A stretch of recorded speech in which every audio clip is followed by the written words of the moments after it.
Hello and welcome to our fourth Listen and Learn series for summer 2024. And as a reminder, in the Listen and Learn series, we produce these short, super duper short episodes that are designed to support professional learning for educators and emerging scholars during the summer months. In this Listen and Learn series, we are focused on classic literature from the field of creativity, which we hope will not only offer you a historical perspective of the field, but also help you bridge some connections between this research and creative and teaching learning environments.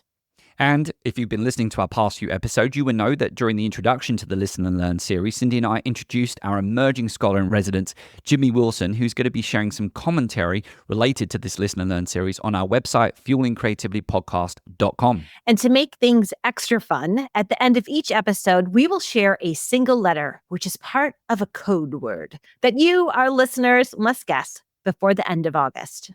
And when you've guessed it, of course, you must email it to us at questions@fuelingcreativitypodcast.com. And if you don't mind, in addition to the code word that you've worked out, please share with us a connection you've made between one of the discussion points related to one of these classical articles and how it relates to something you're planning for the upcoming school year. And after we've received that email, we will select one winner to receive a Fueling Creativity and Podcast prize. So let's begin.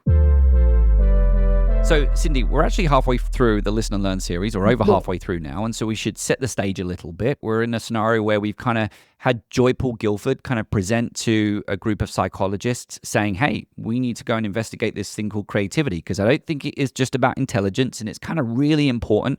It's important for our economy, it's important for our nation. And I think that there are some important things that we need to consider when it comes to studying it. And we shared that article. And then as the field started to emerge, we started to get, obviously, you need to operationalize the word creativity. And that's something I didn't really fully appreciate until I did my doctorate program. If you're going to study something, the field itself has to come up with an understanding of what it is we're studying. And that's, of course, what leads us to the scholarly definition of creativity. So the field is starting to become aware of, well, we're talking about originality and we're talking about the fact that this thing that we create that is original also has some purpose, some usefulness, can kind of like solve a problem in a particular domain of some sort. And then, of course, we also get someone like Mel Rhodes, which is another episode that we've done, kind of says, well, look, you know what, it's hard to create this definition. But what I've noticed is that when we're talking about creativity, sometimes we're talking about the creative product, sometimes we're talking about the creative process, sometimes we're talking about the creative person, and of course sometimes we're talking about the creative environment and press.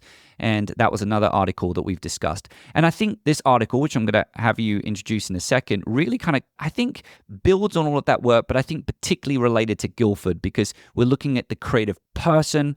We're starting to set up identifying creative potential and laying the foundation for talent and giftedness as well. So, Cyndi, why don't you share with us our article for episode 4? So the article we selected as number 4 is by Donald MacKinnon, and it's called Nature and Nurture of Creative Talent, and it was written and published in 1962. So Donald MacKinnon was the head of the Institution of Personality Assessment and Research, which is also known as IPAR, at the University of Berkeley in California. So Donald MacKinnon was well known, especially in this pivotal article, as identifying creative personality characteristics. So we're going to tell you a little bit about this journal article, but we're going to start with a story that he shares around identifying creative potential and the importance of identifying creative potential. And he says in this story, which was believed to be first told by Mark Twain, that there is a man who seeks the greatest general who ever lived. Upon inquiring as to where this individual might be found, he was told that this person he sought had died and gone to heaven. So at the pearly gates, he informed St. Peter of the purpose of his quest, whereupon St. Peter pointed to a soul nearby.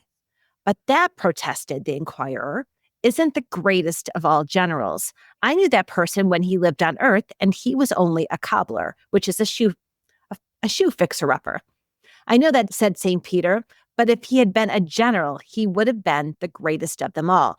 And Matt, when I read that story, a big smile came across my face because I thought, yeah, how many children do we have in our classrooms that don't have their creative potential realized, and therefore they become the cobblers of the world instead of the generals? So he positioned that story at the start of this article to showcase the importance of identifying and nurturing creative potential. And to follow up, I mean, obviously that has been a topic that we've explored. We've explored it in Todd Lubart's episodes. We've also, I think, covered it with some of the people we brought on to talk around talented and giftedness. I remember Joe Renzulli, for example, has often spoken about all the kind of like potential that we don't get to realize. Sally Reese has spoken about it. Jonathan Plucker has spoken about the talent gap as well. It continues to be an important question to this day, but I think that we also should acknowledge that there have been some efforts to try and identify talent and giftedness. This is at the beginning stage of asking those questions. But to your point, and based on the many conversations we have, we're still not doing a good job of identifying creative potential, particularly when it kind of falls out of the domains that we might place more value on versus others. And speaking of domains, I wanted to provide a little bit of context for the study, because within this study, and I think some similar studies at the time, now we've got a better understanding of what creativity is, and at least as a construct to which we're exploring, we're able to kind of reach out and say, okay, I'm going to go and identify some really creative people within their domains. And within this particular study, they identified a different collection of domains: creative writing, architecture, mathematics, industrial research, physical sciences, engineering. So lots of different domains. So we're definitely seeing an interest in creativity outside of the arts. And all of these groups were kind of identified within their field and then brought to the university so they could, in essence, be studied further. And they had these personality tests, had some creativity exercises, and then also looked a little bit into their upbringing as well, and kind of raising this question of, okay, well, if we can identify some of these personality traits, let's kind of now start thinking about how these traits might manifest within the classroom environment. Because if we know, for example, I'm just going to throw something out there, that if all of these individuals are able to tolerate some ambiguity, and then that actually does come up within the research, how might that trait manifest in the classroom environment? And if we can identify it, then obviously we might be in a better position to then nurture that talent as we progress. Now, what's interesting, there was a lot of common characteristics that was found within these creative people despite their domains. Now, the article does focus a little bit more on architects, and I think it was interesting that the focus of architects was partly referenced as because it was seen as a domain where there was both this kind of artistic and scientific piece that was coming together, science being this desire for truth and data and factual analysis, whereas the art piece is that expression of oneself and how that oneself finds its way into the work. And actually it was interesting because within this article they was talking about how these participants in the study were able to navigate the tension between art and science quite well. But what I wanted to do is just pull out a few quotes that I found toward the end of the article, which in essence were takeaways. Here's one. Our data suggest, rather than if a person has the minimum of intelligence required for mastery of a field of knowledge, whether he performs creatively or banally in that field will be crucially determined by non-intellectual factors.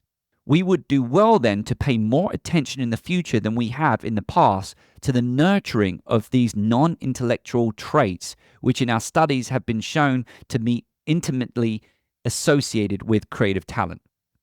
And the reason why I bring that one up, and I'd be interested to hear your take on that, but obviously that's placing a lot of emphasis on mastery of knowledge. And also suggesting that when we're identifying talent, we need to be careful that we don't focus solely on the mastery of talent. Right.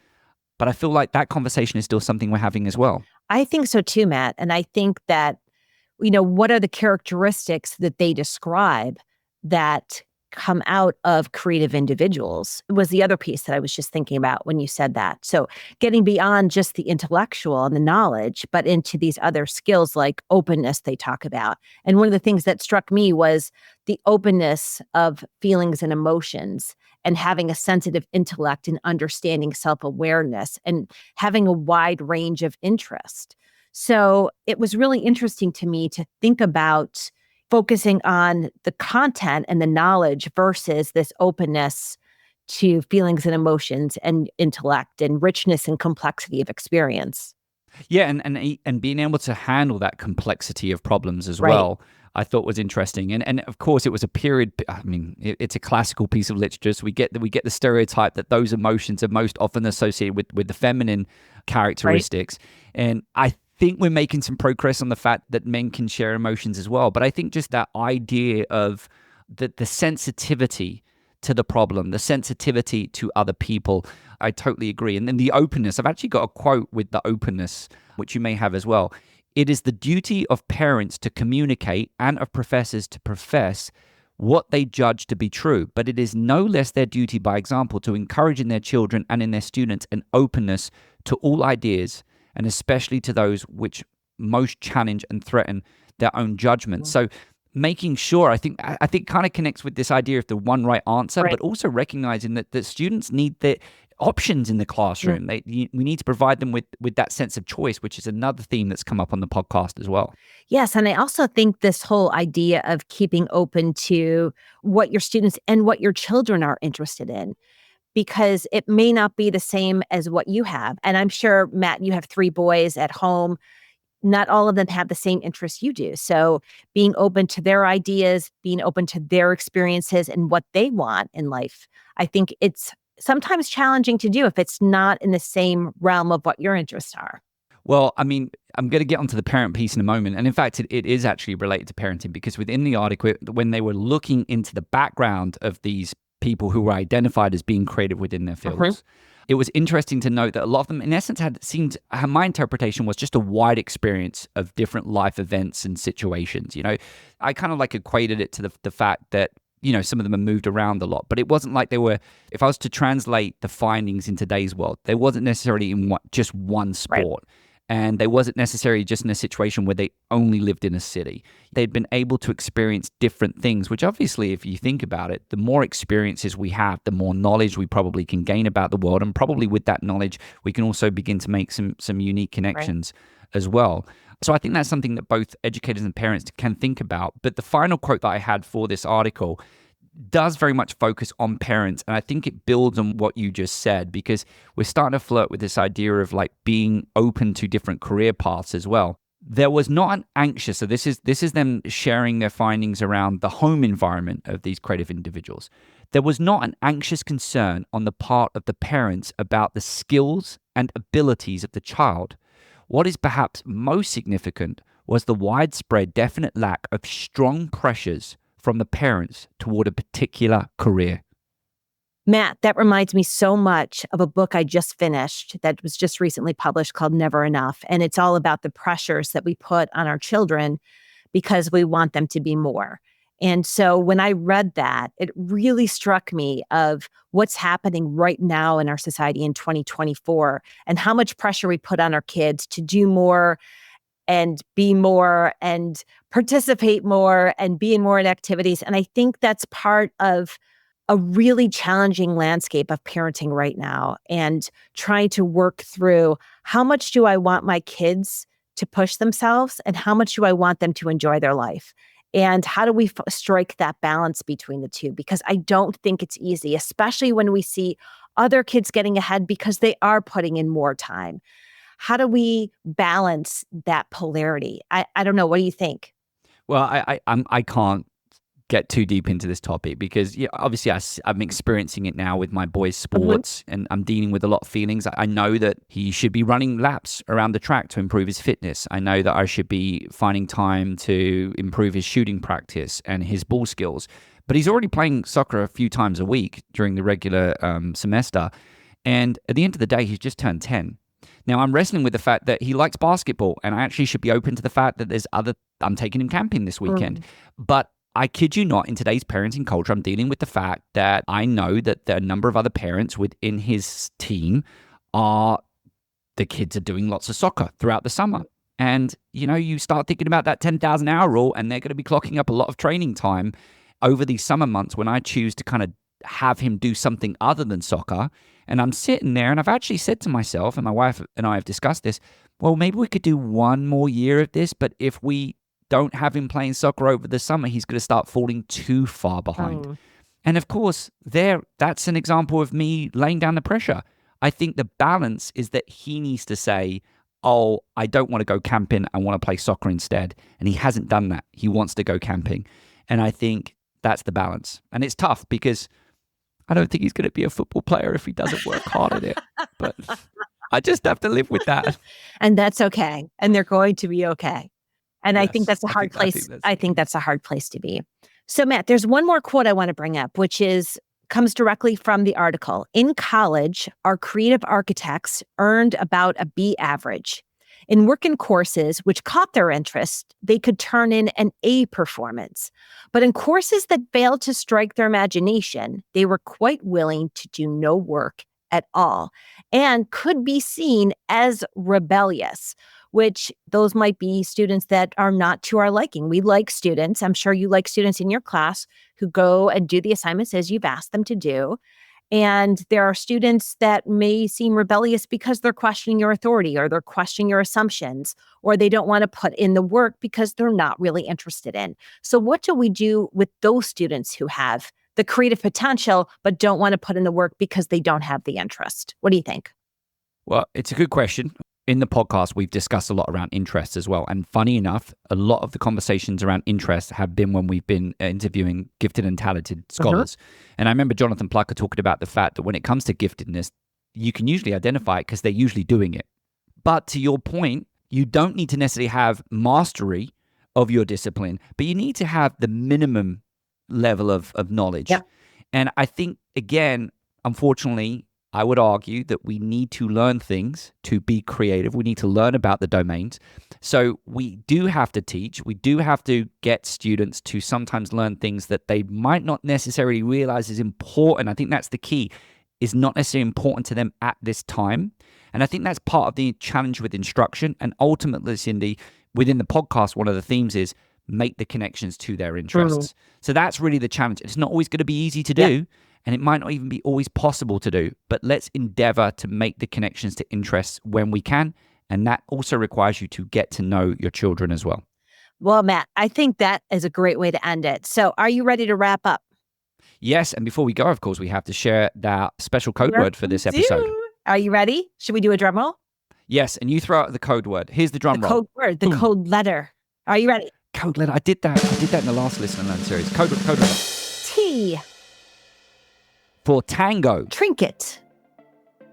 Talented. Telephone. Tuberculosis. Talk. I want to say Todd Lubart because I feel like there's a really close connection with this episode. Love it. Let's end there. Thanks so much for joining us. I'm Dr. Cyndi Burnett. And my name is Dr. Matthew Worwood.